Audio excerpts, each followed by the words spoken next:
Hey guys, Haz here at Shield K9, and today we are going to be talking about legally protecting yourself from home invasions. And this video is going to be specific to Canada because I think a lot of people in Canada aren't really actually all that sure about what you are and are not allowed to do. And of course, we sell protection dogs and we are discussing all things dogs. So I'm going to talk about how to incorporate dogs into a reasonable, home or property defense plan or prevention system, right? So we're going to get into all of that, but I think the most important thing first, before we jump into what you can do or maybe what you should do, is understand the law. Because I don't think a lot of people do know the law. I'll shoot them, I'll do this, I'll do that. Listen, some of those things that I hear people saying that they will do will get you in a whole lot of trouble. So Cruise Law here has made a really nice YouTube video. They're criminal and DUI lawyers, and they're located in Canada. And this video is tailored specifically to the Canadian legal system. So we're going to skim through it quickly, and then we're going to talk about the implications of it and what you can do.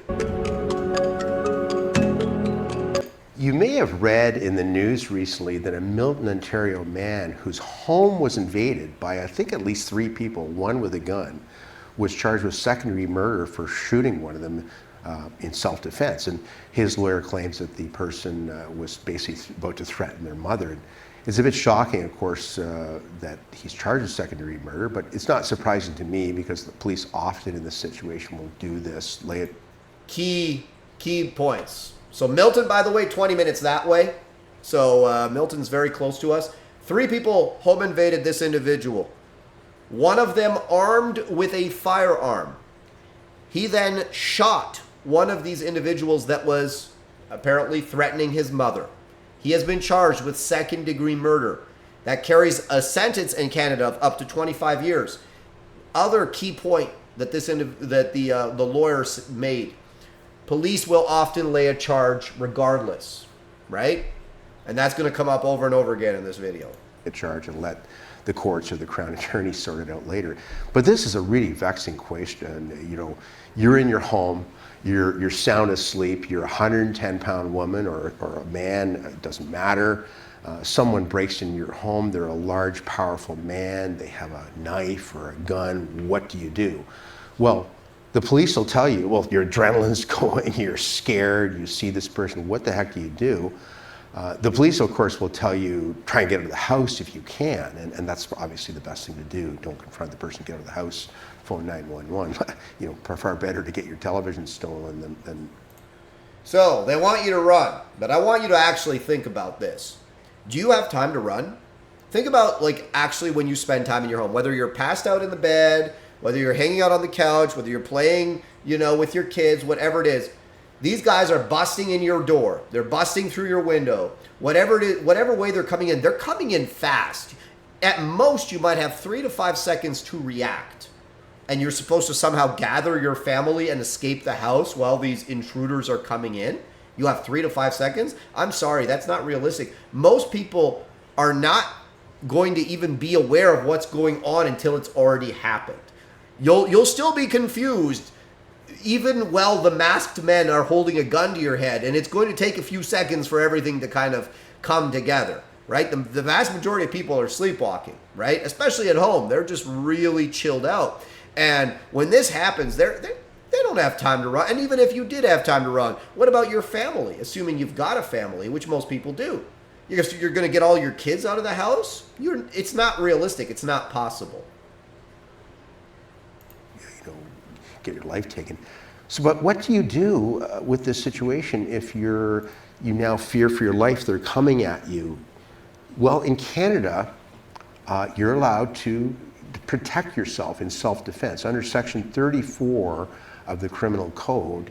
If you have imminent fear that you're being attacked or about to be attacked or assaulted, you can use reasonable force to protect yourself. And you have to act reasonably. I mean, I'll use some examples, but it's proportional force, okay? So, for example, let me give you one clear example. A person's coming at you with a gun, and you happen to have a gun on your nightstand. Well, you fear that they're about to shoot you, they're threatening you. Well, that seems to me to be reasonable, proportionate force in that situation, obviously. He said, seems now, to me. let's say you're, another example, let's say you're a large man, powerful bodybuilder, you're a trained fighter, and some kid breaks in your house and they're not that much of a threat to you and they have no weapon and you just go vicariously beat them up. Well, you're not allowed to do that. You're allowed to remove them from your house using reasonable, detain them for the police or whatever, the kid's going to be scared. In between those are a lot of gray areas, and it's a very difficult situation in Canada. New laws were brought in about 2012 or 13, redefining our self-defense under Section 34 and protection of property under Section 35, supposedly simplifying the law. But we haven't had, I don't think, enough guidance from the courts as yet. Gray area situations, for example, someone's coming at you with fists in a home where you would be entitled to use a knife on them. You may be. Every situation is going to be different and has to be analyzed. And as I said, I find the police on many situations where there's a death involved, they're going to analyze it. They have to have reasonable probable grounds to lay a charge, of course, but oftentimes they're just going to lay the charge. There you are, you may be completely innocent, you were mortified, you're just sleeping in your home and now you're facing secondary murder.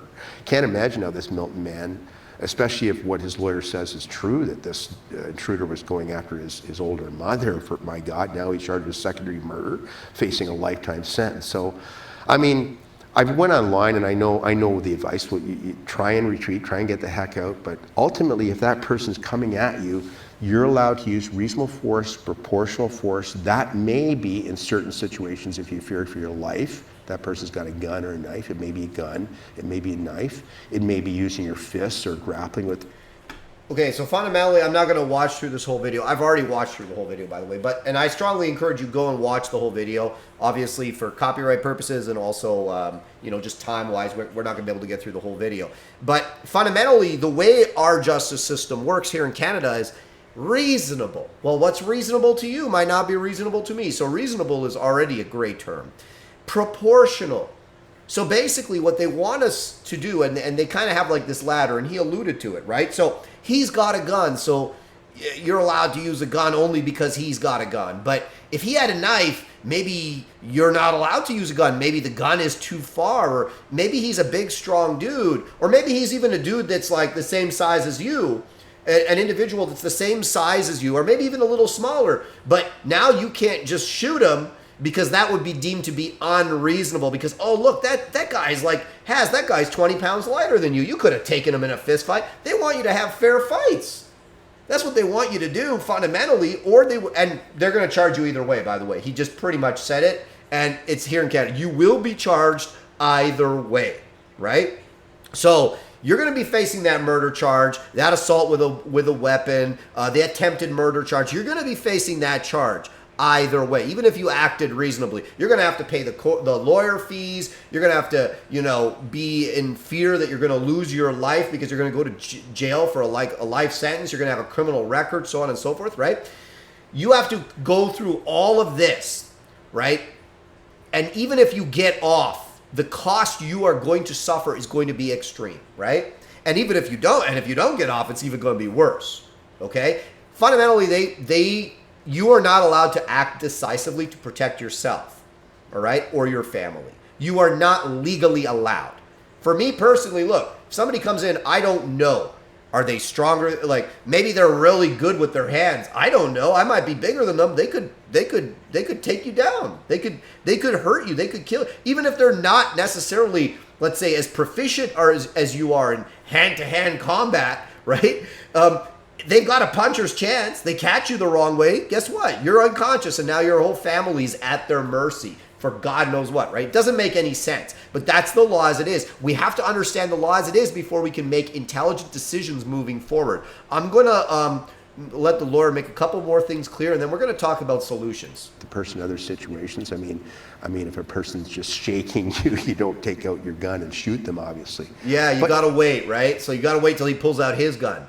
That's it. Oh, he was just punching you in the face. You didn't have to pull your gun out. By the way, all these words that he's using, right, where he's saying, intention. You know, a lot of our justice system is based heavily on intention. You have to really, really understand intent, right? And you have to communicate your intent. You have to say, listen, there are a couple of key things here.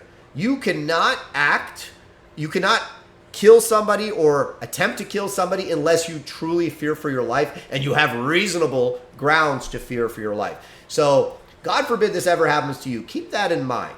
Keep that in mind when you're talking to the police after the fact. And be very careful with the words you... I mean, listen, I wouldn't recommend you say anything. Obviously, call a lawyer right away and let the lawyer handle all of that. Let the professionals handle all of that. And I hope that doesn't happen to you. And I truly hope that doesn't happen to me either. It's a really troubling situation.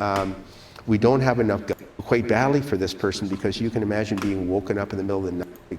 In Texas, my God, don't try and put guns. Yeah. In Where's the US, the line you guys can shoot. Well, I think in most states. a lot of people are going to say, oh, you should be entitled to defend yourself in your home and protect your property. And by the way, this is for self-defense in your home. You know, defense of property, important. Just because a person's broken your property and they're not attacking you, you're not allowed to start punching and kicking and hitting. And yeah, they're allowed to come and you know, break into your property and attempt to steal your property, and you are not allowed to assault them to protect your property. And you are certainly not allowed to kill them to protect your property. Keep that in mind. Stabbing and shooting them. I mean, you'd be entitled to use reasonable force to remove them from your property. Let's say you have a trespasser. Now, if that person escalates it, you can escalate your force. If they escalate it so that you're feared for life, you can escalate it. If they escalate to the point of using a knife, well, you might be able to use a gun or a knife on them as well. Might be, right? It's always this ladder game. Like, you know, anybody that's been in a violent confrontation knows that things happen really, really fast. There's not this time to like really, oh, you know, I think, okay, he's escalated here, now I'm going to go here. Listen, they don't even expect police officers to be able to do that to the level that they expect us. Like, police officers are allowed to always one-up force, right? We do not have those same rights. Like, if I grab a small police officer and let's say I put him on the ground and he's, you know, afraid, right? I'm on top of him. I'm not letting him get up. I'm feeding him a couple to the face. He can pull out his gun and shoot me and get away with it, right? I could not do the same thing. Well, it was a fist fight. Why'd you shoot him, right? And one thing, I'm not going to play this anymore, just again, for the reasons I've already mentioned. One thing that the law mentions, and keep this in mind, those of you that have firearms in Canada, it is illegal to use a firearm in self-defense. Well, sorry, it's not illegal to use a firearm in self-defense. It is illegal to store a firearm in certain ways. So if you are storing your firearm loaded, for instance, that is illegal. If you are storing your firearm unlocked and the ammunition isn't stored separately, that is illegal. So let's say someone broke in, they have a firearm, you take out your firearm that you have not, let's say, stored illegally, and you use it. And they might determine, okay, you are not guilty of murder because the force that you used is proportional to, you know, the force that they were using. However, you are guilty of a firearms offense. And now you're going to lose your firearms and you are going to be charged with a firearms offense. And you are then going to go through that process. And believe me, you're going to be found guilty. Or more than likely, you're going to be found guilty. You're going to lose your right to own firearms and you are going to have a record, right? Could ruin your entire life, even though it was completely illegal that you did what you did. So keep that in mind. You are not allowed to protect your property. He was saying, again, the reasonable force. But believe me, they're even more stringent about reasonable force to protect property, because they could be like, well, look, you didn't have to go out there and confront that guy trying to take your Lambo. You could have retreated, right? So we've kind of established what the chessboard looks like here. We know what the chessboard looks like. We can complain about it all day long, not likely to change. Let's now talk about solutions. All right. For me, obviously, well, we know what the solution. Yes, but let's actually talk about it. Let's evaluate it. Because I often say, listen, the solution to all of this stuff is a well-trained or a couple of well-trained protection dogs, right? Dogs of the right breed, dogs of the right character, dogs of the right training. This is the solution. Let me explain why. Well, they'll just shoot the dogs with a gun, right? A lot of people really don't understand how criminals operate. And it's not hard to figure it out, right? You can talk to a few former criminals, or if you don't know them, you can watch interviews of former burglars, people that did home invasions, robberies, so on and so forth. And you can see how they operate. You can see how they case a house. You can find out what they look for specifically in their targets.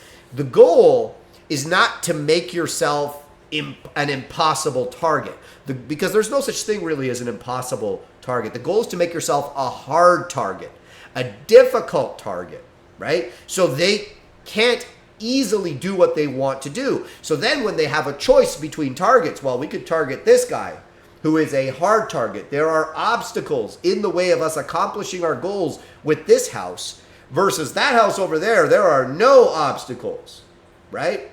So you want to create as many impediments and obstacles that are going to obstruct their ability to do what they want to do, and preferably choose someone else. And even if they do choose you, it gives you more options. And we're going to get into that. So again, obviously I'm talking about dogs, but let's talk about why I say dogs. Not because I sell them. If I wasn't selling them, I would say the same. And by the way, I don't care if you buy a dog from me. Go buy a dog from somebody else. I really don't care, right? Just make sure it's the right one. Here's the thing. In Canada, your dog biting somebody, your dog mauling somebody is very different than you stabbing somebody. It is one is a fine, right? One is a 10-day quarantine, and the other is serious criminal charges, right? They could be and will be life-changing, however they turn out, right? That's right. You know how many people I know who's like, obviously I'm in the business of training dogs. So we get a lot of clients bringing their dogs here with bite histories. And their dogs bit someone that either came on the premises, or in many cases, the person was just minding their own business out in public and the dog lunged and got them and, and caused severe damage, right? Dog gets a 10-day quarantine to make sure it doesn't have rabies, and they pay like a $350 fine. That's very, very different than criminal charges, right? So keep that in mind. Here's the other thing. Intent is everything. Again, when we speak about intent, your dog cannot have intent, right? Your dog is your dog. I will say this. I always advise all my clients or anybody watching, do not tell people. If your dog is protection trained, don't tell people. And the reason I say that is this. If it can be proven that you had a dog that you intentionally trained to protect your property or to protect your person, and that dog in the commission of doing so causes severe bodily harm to the criminal, right? You can be civilly or criminally maybe liable. Again, seek legal advice. I am not a lawyer. This is my understanding. However, if it is just a dog that you own, that is your pet dog, and he happens to protect you or protect your property and, bites or multiple time bites individual or individuals that are trying to do harm to you or to your property, it's a fine. It's a fine. That's all it is. At the most, it's a fine. Might not even be that, because realistically, they're not going to tell anybody, right? So it is very different implications. Very, very different implications. Now, for those of you like, oh, they'll just shoot the dog. They could shoot the dog, but what you don't realize is criminals are always looking to do things quickly and with the least possible risk. Okay? So now you're talking about, okay, well, they've got to come in. They've got to get the gun somehow through the door, not get bit, and shoot the dog, probably multiple times. Okay? That's a lot more noise than they want to make, and they've also increased their risk from charges perspective. Now they've actually discharged a firearm, they're killing an animal, they're discharging a firearm into an occupied dwelling, so now their risk is so much higher. Not only that, okay, let's say they shoot the dog. They still got to shoot him. That gives you critical time. That gives you critical time that you maybe didn't have to move to your secondary and tertiary systems, whether they are escape systems or home defense systems, whatever they may be. Critical time that you wouldn't have had if the dog wasn't there obstructing them, right? And finally, prevention is better than anything else, right? If they see a dog, they are way more likely to pick the next house. And that has been proven time and time again. They are way more likely, especially if they see a committed dog, right? There's a lot of people think, oh, just any dog will do. And listen, any dog is better than no dog, but a committed dog, a dog that looks intimidating, a dog that is clearly alert, a dog that is clearly territorial and protective of his property and committed, right? There's one, you know what? I'm not actually going to get into this. I'm going to wait for a podcast. I'm going to do a podcast with my friend Lucas. And Lucas actually has a company that goes in and evaluates people's homes and gives them advice on what they need to do, what systems they need to install, and actually will install those systems, whether it's camera, alarm, reinforcing doors, windows, all of that stuff, you know, incorporating dogs. He does all of that. So I'm going to have a podcast with him and we'll get into this in depth. But suffice to say, right, they are very much less likely to pick your home if they see a committed, intimidating dog or dogs on premises. So for me, a dog is a big. The other thing that a dog provides is a warning system, right? They provide a warning system. My dog sleeps, personally, my dog, he sleeps right on the front mat. By the way, recently, Toronto police created this huge hubbub because they were telling people, listen, the home invaders are coming for your nice car. Leave the keys at the front door. That way, they're not going to come through the rest of your house. Obviously, people didn't take that the right way. And, you know, I kind of understand why the police said it, and I understand why people got mad. Personally, I got mad too, because even though that might be true from a safety standpoint, it implies that we're not going to do anything. We're not really going to do anything to combat. We're not taking this seriously. Yeah, just leave your keys there. They'll take the keys. They'll leave. No big deal. They steal your car. You know, they take your hard-earned money. They take your valuables. No problem. You'll get more. Don't worry. Insurance will cover it, right? That attitude drives people up the wall. And it's terrible. It's terrible. And it is a rampant issue now, and it's going to get worse. It's not going to get better. My dog sleeps right by my keys, so if you're welcome to try, but he's not going to take too kindly to anybody even approaching the door, much less trying to break it down, right? And neither will I, by the way, just for the record. But anyways, so the dog is going to give you time. The dogs are going to create an obstruction, even to very committed burglars, even to very committed, home invaders. And they're going to give you that critical time to move to your secondary, tertiary, whatever protection and or escape systems that you've instituted. Okay, guys? So let's talk about different kinds of dog use. Okay, so you've got your personal protection dog, right? You got one of these. Okay, Rose to be okay. Right, you got one of these. He goes with you everywhere, or he's with your family. You know, you can light him up. You know, he'll engage on command. Or he'll engage if the individual is acting in a threatening or an imminently threatening manner. This was an awesome dog. This was Rico. I went and picked this dog up from Holland. Such a nice dog. Big, strong Mally. He's in the States right now. Such a strong dog. Loved him, right? You get one of these. You get one of these. Oh, man, this dog was just something else. Kilo was something special. Oh. Oof. Look at that. That's a muzzle attack right there. So, guys, as much as we're enjoying the well-trained dogs doing their job here, right? Man, he was a unit. Okay, here's the thing. Remember what I said? You might, like personally for me, I do not protection train my dogs. I do engage in recreational bite work, right? Dog sport, but I don't actually train my dogs to be protection dogs.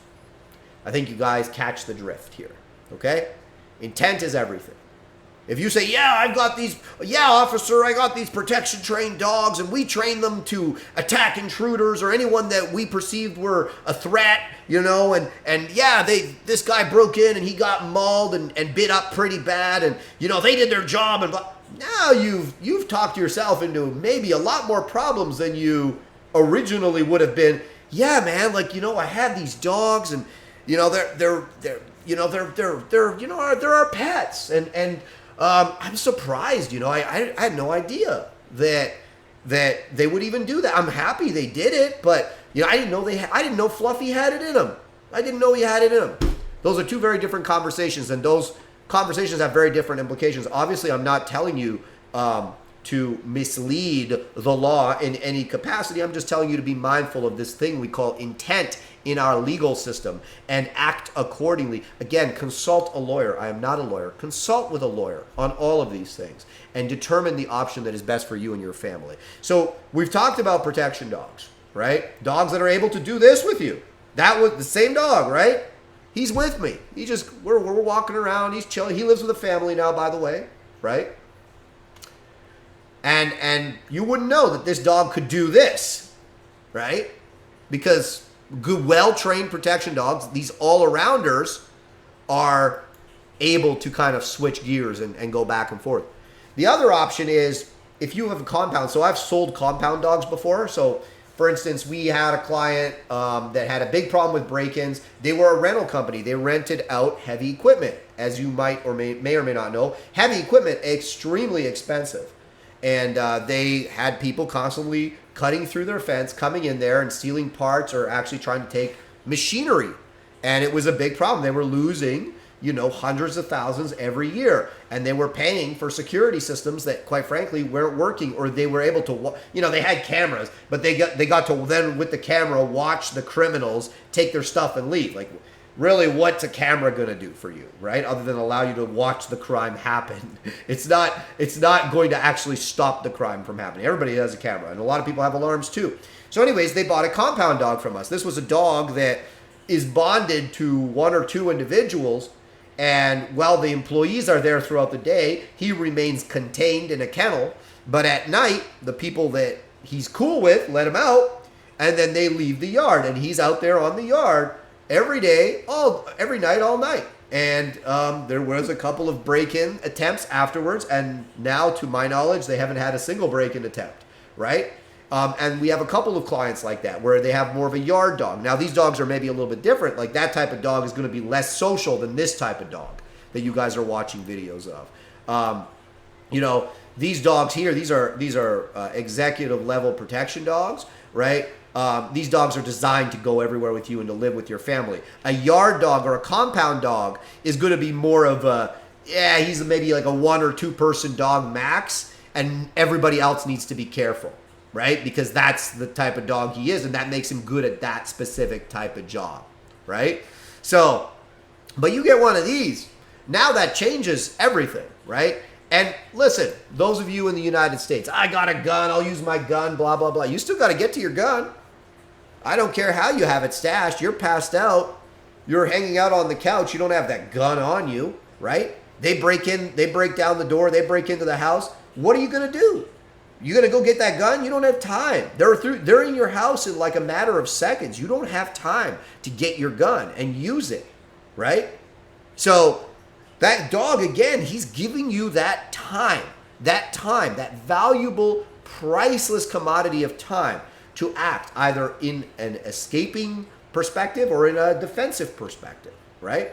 So guys, I hope I've kind of helped you think about like what, first of all, you need to understand the legal implications. Again, I strongly recommend watching this video, right? Those of you in the United States, I know you have different laws.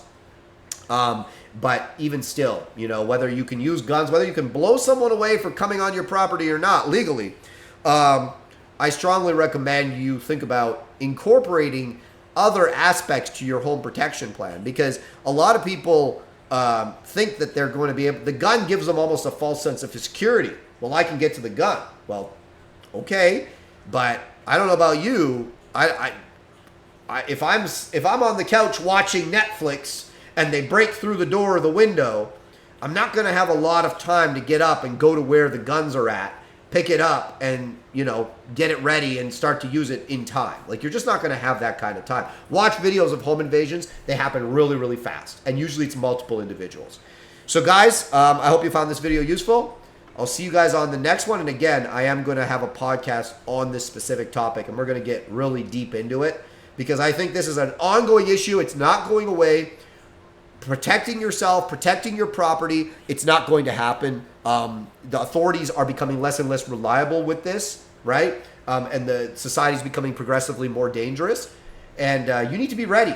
You need to be prepared, especially if you have family and property that, you don't want to lose.